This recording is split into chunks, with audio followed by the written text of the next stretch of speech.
এটা হলো 2 নম্বর টার্মিনাল থেকে 1 নম্বর টার্মিনালে আসছি। 1 নম্বর টার্মিনাল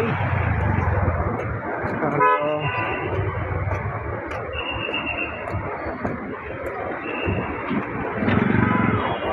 ঠিক আছে, এটা হলো 1 নম্বর টার্মিনাল। 1 নম্বর টার্মিনাল আসছি।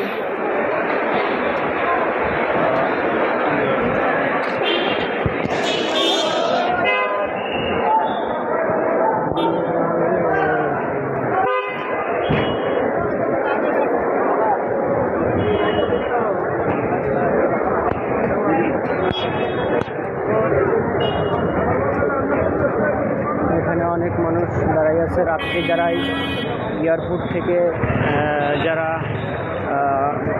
বিদেশ থেকে আসছে তারা এখন তাদেরকে রিসিভ করা হবে, এবং যারা 9টা 10টায় ফ্লাইট তাদের জন্য তাদের স্বজনরা দাঁড়াই রয়েছে, তাদেরকে আগাই দিয়ে তারা চলে যাবে।